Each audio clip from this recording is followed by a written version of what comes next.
দর্শক, শুরু হলো সব খবর যমুনা টেলিভিশনের নিয়মিত আয়োজনে। সবাইকে স্বাগত জানাচ্ছি আমি ছোঁয়া খন্দকার। চট্টগ্রামের সীতাকুণ্ডে শিপ ব্রেকিং ইয়ার্ডে স্ক্র্যাপ জাহাজের গ্যাস সিলিন্ডার থেকে ছড়িয়ে পড়া বিষাক্ত গ্যাসে এখন পর্যন্ত 9 শ্রমিকের প্রাণ গেছে, আহত হয়েছে আরও বেশ কয়েকজন। দুর্ঘটনার পর বিষাক্ত গ্যাস আশপাশে ছড়িয়ে পড়ে। এলএনজি বহন করা জাহাজটি রাসায়নিক মুক্ত না করেই কাটার ফলে ভয়াবহ এই প্রাণহানি বলছে ফায়ার সার্ভিস।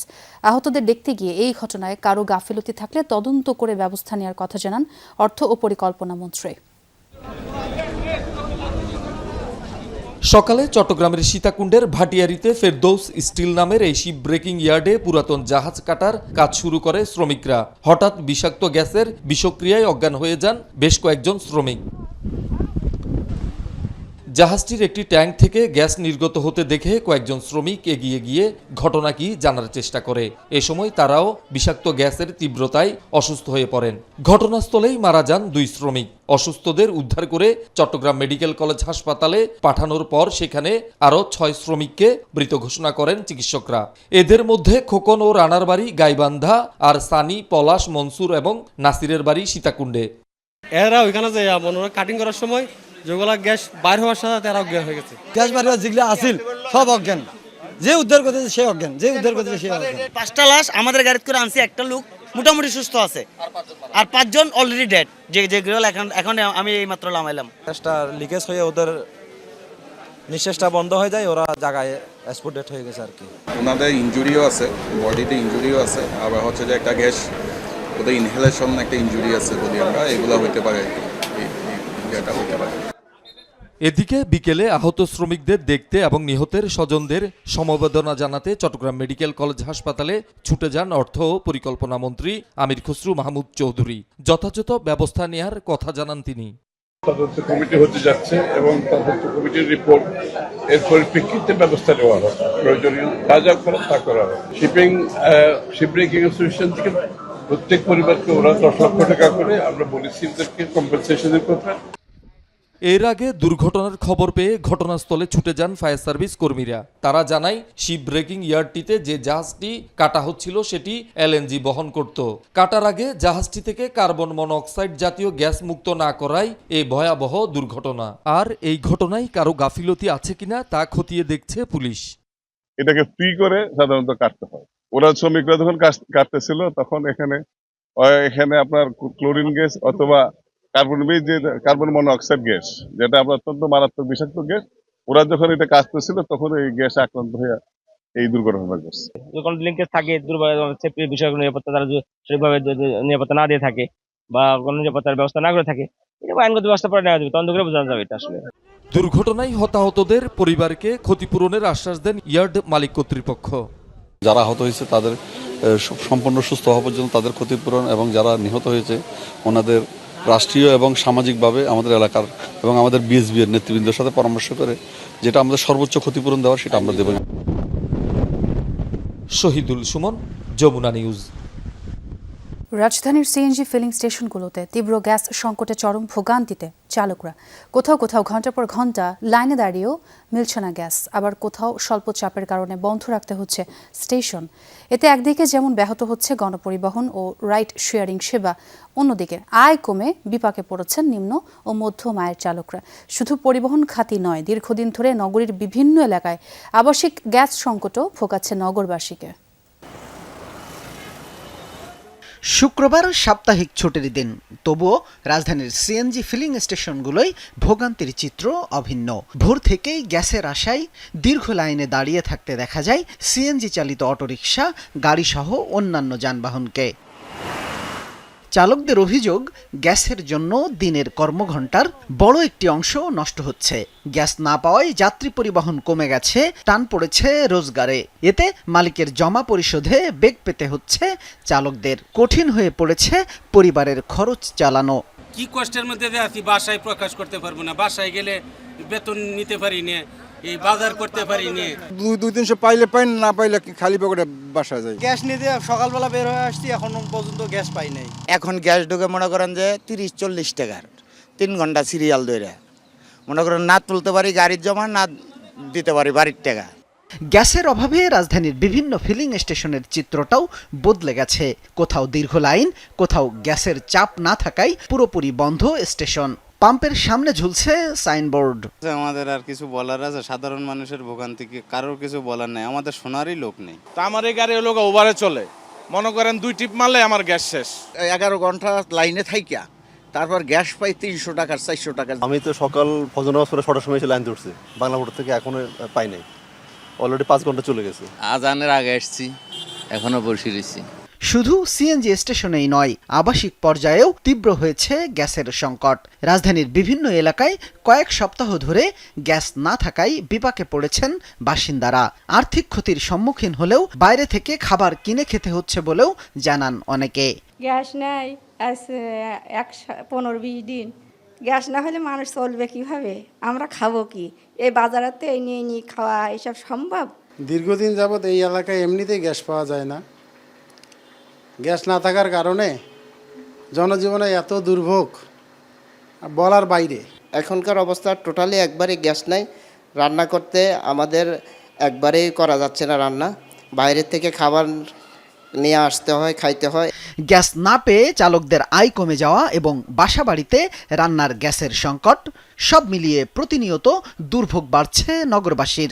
এখন প্রশ্ন, কবে স্বাভাবিক হবে সরবরাহ আর কবে শেষ হবে এই ভোগান্তির? শামীম রেজা, যমুনা নিউজ, ঢাকা। বিদ্যুৎ সংকটের প্রভাব সারা দেশের মতো রাজধানীতেও পড়ছে।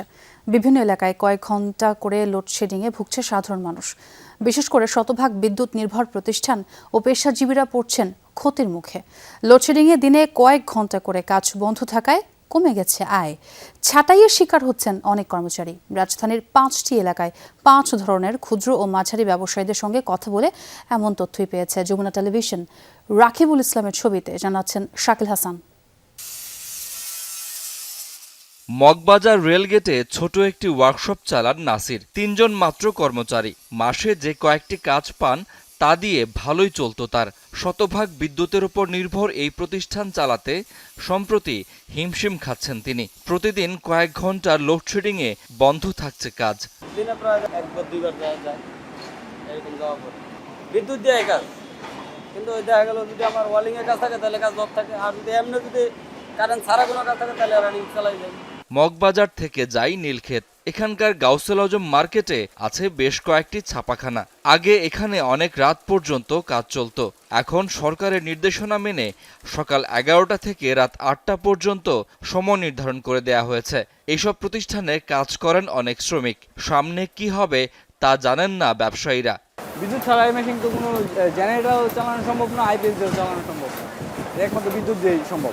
লোডশেডিংয়ের জন্য প্রোডাকশন হ্যাম্পার হয়, কাস্টমারের সময়মতো কাস্টমারের ডেলিভারিটা আমরা করতে পারি না, কাস্টমারের সাথে আমাদের সম্পর্কটা খারাপ হয়ে যায়।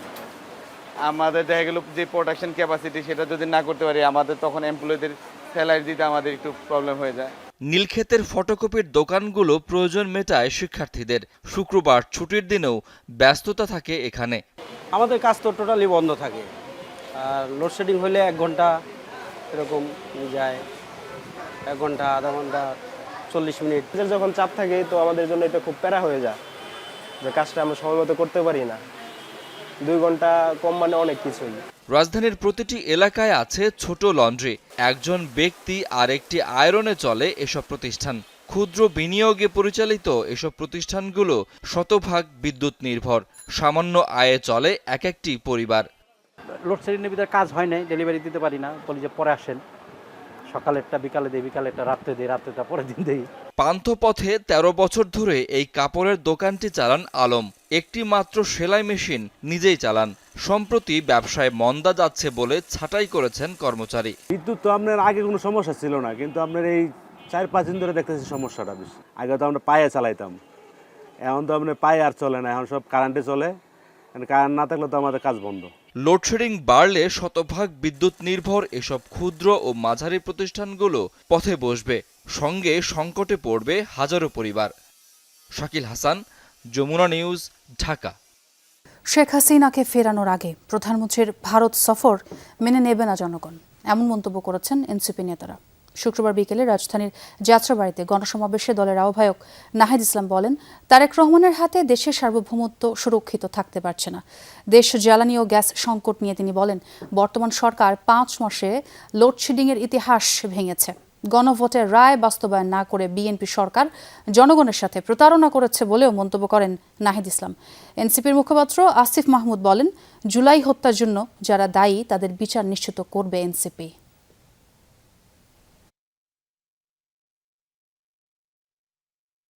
যারা ভারতের হাতে বন্দী অবস্থায় আছেন তাদেরকে বাংলাদেশের মাটিতে ফেরত না দেওয়া পর্যন্ত প্রধানমন্ত্রী যদি ভারতের মাটিতে পা রাখেন, এইটা এই দেশের জনগণের সাথে গাদ্দারি হবে। বাংলাদেশের ইতিহাসের লোডশেডিং এর ইতিহাসের রেকর্ড ভেঙেছে এই সরকার মাত্র 5 মাসে। তারেক রহমানের হাতে বাংলাদেশের সার্বভৌমত্ব অক্ষুণ্ণ থাকতে পারছে না।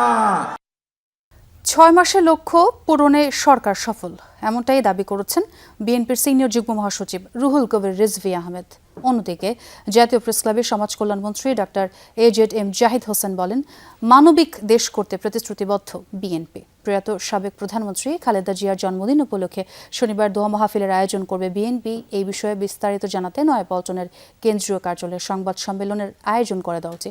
ব্রিফিংয়ে দলটির সিনিয়র যুগ্ম মহাসচিব রুহুল কবির রিজভী জানান, দল যেভাবে সিদ্ধান্ত নেবে সেভাবেই বিএনপির পরবর্তী মহাসচিব নির্বাচিত হবেন। জাতীয় প্রেসক্লাবে শিশুদের চিত্রাঙ্কন প্রতিযোগিতার পুরস্কার বিতরণী অনুষ্ঠানে সমাজ কল্যাণমন্ত্রী ডাক্তার AJM জাহিদ হোসেন বলেন, মানবিক দেশ করতে কাজ করছে সরকার।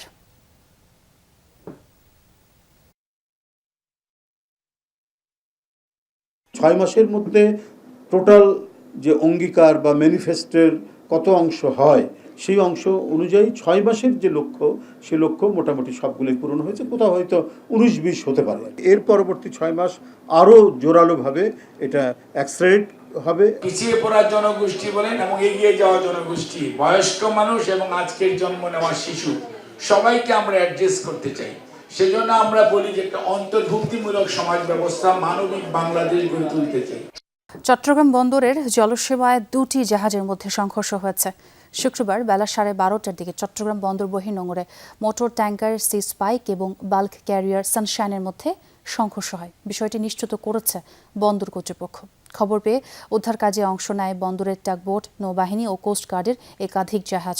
তবে এই ঘটনায় হতাহতের কোনো খবর পাওয়া যায়নি। বন্দর সচিব সৈয়দ রেফায়েত হামিম জানান, জাহাজের সব কার্গো ট্যাঙ্ক সম্পূর্ণ অক্ষত রয়েছে। কার্গো ট্যাঙ্কে কোনো পানি প্রবেশ করেনি এবং কোনো প্রকার তেল নিঃসরণের ঘটনাও ঘটেনি। চ্যানেলে জাহাজ চলাচল স্বাভাবিক রয়েছে বলে জানিয়েছেন বন্দর কর্তৃপক্ষ। 6 মাসের বেশি সময় হামের প্রকোপ, এখনও মৃত্যু থামছে না। এ পর্যন্ত হাম ও উপসর্গে মৃত্যু সংখ্যা 900 ছুঁই। রাজধানীতে রোগীর সংখ্যা কিছুটা কমলেও ঢাকার বাইরে থেকে রোগী আসছে বেশি। মহাখালী ডিএনসিসি হাসপাতালে আসছে এমন রোগীর অভিভাবকদের অভিযোগ, যথাযথ প্রাথমিক চিকিৎসা না পাওয়ার। চিকিৎসকরা বলছেন, টিকার কার্যকারিতার প্রভাব পেতে আরও সময় লাগবে। মেজেলস ভাইরাস চেপে ধরেছে শিশুর ফুসফুস। বেশিরভাগ রোগী আক্রান্ত হচ্ছে নিউমোনিয়ায়। নিয়মিত চিকিৎসার পাশাপাশি শিশুর শ্বাস প্রশ্বাসের কষ্ট প্রশমনে ব্যবহার করতে হচ্ছে bubble CPAP nebuliser. Typhoid pneumonia হয়েছে, তারপরে থেকে আবার হাম, আবার পাতলা পায়খানা, হাম, জ্বর কমে না। যখন গ্রামে আসছিলাম না, গ্রামে আজকে গ্রামের হাসপাতালে ছিল আর কি। গ্রামের লোক আপনার যে টাইফয়েড হয়েছিল, টাইফয়েড নিউমোনিয়া, আমরা গ্রামের হাসপাতালে ভর্তি হয়েছিলাম। মহাখালী ডিএনসিসি হাসপাতালে শয্যার বিপরীতে ভর্তি হওয়া রোগীর সংখ্যা কমে আসলেও বিভিন্ন জেলা থেকে আসা রোগী কমছে না। মুন্সিগঞ্জে টিকা কার্যক্রমে তারিখ পেলেও তার আগেই হাম আক্রান্ত হয় 9 মাসের ইয়ানা। জেলার হাসপাতালগুলোয় কয়েকদিনে জ্বরের চিকিৎসা নিলেও শনাক্ত হয়নি হাম। অভিভাবকদের দাবি, ঢাকার বাইরে থেকে আসা রোগীদের অনেকেই যথাযথ প্রাথমিক চিকিৎসা পাননি। রক্ত পরীক্ষার পরে কিছু ধরা পড়েনি, সব ভালো ছিল, কিন্তু জ্বর ক্রমাগত বাড়তেই ছিল, কমতে ছিল না। সো তারপরে আর কি আমরা মুন্সিগঞ্জ সদর হাসপাতালে ওইখান থেকে যাই, তারপর আমাদের এই হসপিটালের ঠিকানা দেয়, তো এখানে আসার পরে ওর ট্রিটমেন্ট চলতেছে। এমনি নর্মাল নাপা খাওয়াইছি, বাসায় যথেষ্ট চেষ্টা করছি, কিন্তু এখন র্যাশ দেখা গেছে, এর জন্য এখানে নিয়ে আসছি। জেলাভিত্তিক যে হসপিটাল ছিল ওইখানে নিয়েছিলাম, ওইখান থেকে কোনো ট্রিটমেন্ট পাইনি, পরে পাঠাচ্ছিল ঢাকা মেডিকেল ডিরেক্টলি এখানে ডিএনসিসি হসপিটাল নিয়ে আসছে। নতুন রোগীর সংখ্যা কমতে শুরু করলেও জরুরি অবস্থায় আসছে অনেক শিশু, যাদের বেশিরভাগের বয়স 3 থেকে 9 মাস। ডিএনসিসি হাসপাতালের হাই ডিপেন্ডেন্সি ইউনিট বা এইচডিইউতে চিকিৎসাধীন অর্ধশতাধিক রোগী। অনেকে সুস্থ হয়ে ফিরলেও আক্রান্ত হচ্ছে ভাই বোন বা পরিবারের অন্য সদস্যরা। 3 মাস শেষ হয়ে গেছে, এখন 13 দিন চলে, 4 মাস পড়ছে। আজকে আবার এই বাচ্চাকে নিয়ে আসলাম, এখানে নিয়ে আসা হয়েছে। বয়স যদি হয় তাহলে দিয়ে দেবে, আর যদি না হয় তাহলে দেবে। চিকিৎসকরা বলছেন টিকা কার্যক্রমের প্রভাব পড়তে আরও সময় লাগবে। শিশুদের জন্য মাস্ক সহ বাড়তি সতর্কতার পরামর্শ তাদের। তানজিম শাফিন, যমুনা নিউজ, ঢাকা। ইতালির রোমে নৃশংস হত্যাকাণ্ডের শিকার একই পরিবারের 3 সদস্যের মরদেহ দেশে ফিরেছে। শুক্রবার সন্ধ্যায় নোয়াখালীর কোম্পানিগঞ্জের গ্রামের বাড়িতে তাদের দাফন করা হয়। এর আগে সকালে স্বজনদের সঙ্গে নোয়াখালী যান বেঁচে যাওয়া একমাত্র সন্তান অয়ন। এই ঘটনায় শাহাদাত নামে এক বাংলাদেশিকে অভিযুক্ত হিসেবে শনাক্ত করেছে ইতালির পুলিশ। দ্রুতই বিচার দাবি করেছেন স্বজনরা।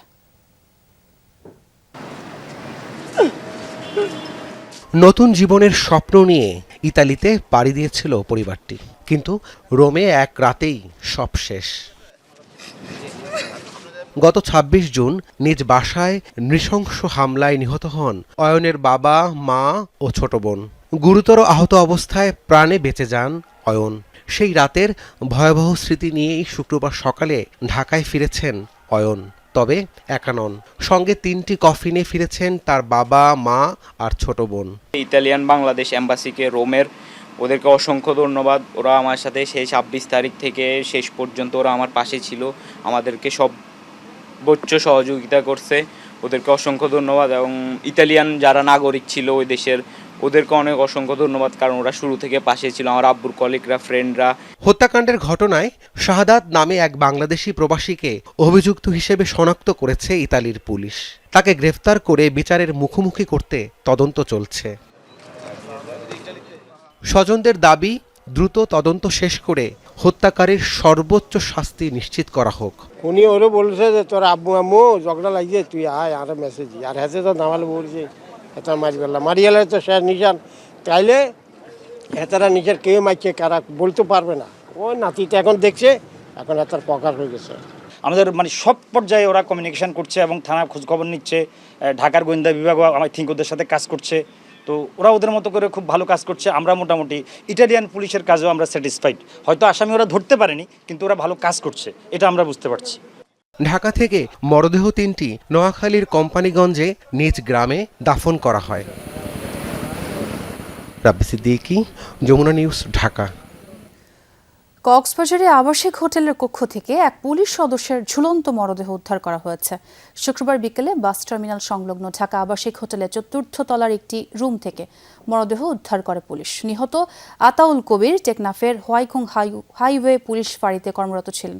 পুলিশ ও হোটেল কর্তৃপক্ষ জানায়, বৃহস্পতিবার রাতে হোটেলের একটি রুমে ওঠেন আতাউল কবির। শুক্রবার তার হোটেল ছাড়ার কথা ছিল, কিন্তু নির্ধারিত সময় পার হলেও তিনি রুম থেকে বের না হওয়ায় হোটেল কর্মীরা ডাকাডাকি করে কোনো সাড়া পাননি। পরে পুলিশকে খবর দেওয়া হলে দরজা ভেঙে ভেতরে গেলে সিলিং ফ্যানের সঙ্গে আতাউলের ঝুলন্ত মরদেহ পাওয়া যায়। ময়নাতদন্তের পর মৃত্যুর প্রকৃত কারণ জানা যাবে বলে জানিয়েছে পুলিশ। কাওয়ালি গান বাংলা সংস্কৃতিকে ধারণ করে বলে মন্তব্য করেছেন তথ্য ও সম্প্রচার মন্ত্রী জহিরুদ্দিন স্বপন। জাতীয় প্রেসক্লাবে আয়োজিত কাওয়ালি সন্ধ্যায় প্রধান অতিথির বক্তব্যে মন্ত্রী বলেন, সাংবাদিকদের দায়িত্ব পালনের পাশাপাশি এই ধরনের আয়োজন পেশাগত উৎকর্ষতা বাড়াতে সাহায্য করে। মন্ত্রী জানান, কাওয়ালি উপমহাদেশে ইসলাম প্রচারে গুরুত্বপূর্ণ ভূমিকা রেখেছে। তিনি বলেন, ধর্ম নিয়ে যারা বাড়াবাড়ি করে তারা দেশীয় সংস্কৃতির চর্চা ধারণ করেন না। এ সময় মন্ত্রী পারস্পরিক ধর্মীয় মূল্যবোধ ও সম্প্রীতি বজায় রাখার আহ্বান জানান।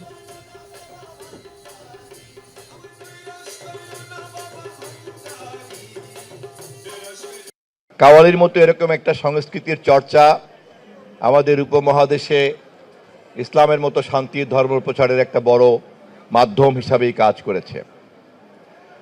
সর্বশক্তিমান কোনো একটা ভয়ঙ্কর বিচারক নন, তিনি তার সৃষ্টির সঙ্গে প্রেমের সম্পর্ক ধারণ করেন। কাওয়ালির মর্মে মর্মে বাণীতে বাণীতে সে কথাই থাকে। অডিওলজি পেশাজীবীদের সংগঠন সোসাইটি অফ অডিওলজি ইন বাংলাদেশের বার্ষিক সাধারণ সভা, এজিএম ও ডেলিগেশন সেরিমনি অনুষ্ঠিত হয়েছে। শুক্রবার শিশু একাডেমিতে আয়োজিত অনুষ্ঠানে দায়িত্ব গ্রহণ করেছে সংগঠনটির নবগঠিত কার্যনির্বাহী কমিটি। নতুন কমিটির সভাপতি হিসেবে দায়িত্ব নেন মীর মোশাররফ হোসাইন। অনুষ্ঠানে দেশের অডিওলজি ও শ্রবণ স্বাস্থ্য সেবার বর্তমান পরিস্থিতি, পেশাজীবীদের দায়িত্ব এবং ভবিষ্যৎ নিয়ে আলোচনা করেন বক্তারা। বলেন, শ্রবণজনিত সমস্যায় আক্রান্ত মানুষের সঠিক সময়ে মানসম্মত সেবা নিশ্চিত করতে অডিওলজি পেশাজীবীদের ভূমিকা অত্যন্ত গুরুত্বপূর্ণ। অনুষ্ঠানে প্রধান অতিথি ছিলেন ঢাকা মেডিকেল কলেজ হাসপাতালের অধ্যাপক ডক্টর মোহাম্মদ মোছারুল শাহীন। খেলাধুলাকে দেশের তৃণমূলে ছড়িয়ে দিয়ে প্রাতিষ্ঠানিক ভিত্তি দেওয়ার জন্য অবকাঠামো তৈরি করছে সরকার, এমনটাই জানিয়েছেন সড়ক পরিবহন প্রতিমন্ত্রী হাবিবুর রশিদ। শুক্রবার নবাবগঞ্জের আকারবাগ খেলার মাঠে মুন্সিনগর প্রগতি সংঘের উদ্যোগে গোল্ড কাপ ফুটবল টুর্নামেন্টের ফাইনালে প্রধান অতিথি ছিলেন তিনি। খেলায় রোমান স্পোর্টিং ক্লাব শঙ্করখালীকে হারিয়ে চ্যাম্পিয়ন হয় মদনখালী ফ্রেন্ডস ক্লাব। এ সময় প্রধান অতিথি সড়ক প্রতিমন্ত্রী হাবিবুর রশিদ বলেন, খেলাধুলাকে প্রাতিষ্ঠানিক রূপ দিতে কাজ করছে সরকার। এ সময় স্থানীয় সংসদ সদস্য খন্দকার আবু আশফাক সহ গণ্যমান্য ব্যক্তিরা উপস্থিত ছিলেন। এই সরকার খেলাধুলাকে তৃণমূল পর্যায়ে প্রতিষ্ঠিত করতে চায় এবং আপনারা দেখেছেন খেলাধুলাকে প্রাতিষ্ঠানিক রূপ দেওয়ার জন্য এবং এর প্রাতিষ্ঠানিক কাঠামো গড়ে তোলার জন্য আজকে এই সরকার এই ক্ষেত্রেও অনেক বরাদ্দ রেখেছেন। আগামী ইউনিয়ন পরিষদ নির্বাচনকে সামনে রেখে নারায়ণগঞ্জের রূপগঞ্জে পৃথক উঠান বৈঠক করেছেন বিএনপির দুই নেতা। শুক্রবার উপজেলার দাউদপুর ইউনিয়নের জিন্দা পার্ক এলাকায় স্থানীয় ভোটার ও সমর্থকদের সাথে বৈঠক ও মত বিনিময় করেন চেয়ারম্যান প্রার্থী শফিকুল ইসলাম ও ইউনিয়ন বিএনপির সভাপতি হিলাল উদ্দিন। বৈঠকে বক্তারা বলেন, দীর্ঘদিন ধরে দাউদপুর ইউনিয়নে কাঙ্ক্ষিত উন্নয়ন হয়নি। জনগণের সমর্থন পেলে ইউনিয়নটিকে আধুনিক ও মডেল ইউনিয়নে রূপান্তর করা হবে। পাশাপাশি এলাকার অসমাপ্ত কাজ দ্রুত শেষ করারও অঙ্গীকার করেন তারা। পটুয়াখালী ডায়াবেটিক হাসপাতালে বিশেষজ্ঞ স্বাস্থ্য ক্যাম্প অনুষ্ঠিত হয়েছে। এ সময় বাংলাদেশ ডায়াবেটিক্স সমিতির সভাপতি ডক্টর এম এ আজাদ খান বলেন, দিন দিন ডায়াবেটিসে আক্রান্তের সংখ্যা বাড়ছে। বৃদ্ধদের পাশাপাশি যুবকরাও এই রোগে আক্রান্ত হচ্ছেন বলে জানান তিনি। স্বাস্থ্য ক্যাম্পে ঢাকার নিউরো বিশেষজ্ঞ ডাক্তার দীন মোহাম্মদ, বাংলাদেশ মেডিকেল বিশ্ববিদ্যালয়ের অধ্যাপক ডাক্তার সাইফুল আলম রঞ্জু সহ চিকিৎসকরা শতাধিক রোগীকে স্বাস্থ্যসেবা প্রদান করেন। মাত্র 500 টাকা ফি দিয়ে চিকিৎসা সেবা ও বিভিন্ন পরীক্ষা নিরীক্ষা করতে পেরে বেশ খুশি রোগীরা। দর্শক, এই ছিল সব খবরের আজকের আয়োজনে। এতক্ষণ যারা সঙ্গে ছিলেন সবাইকে ধন্যবাদ।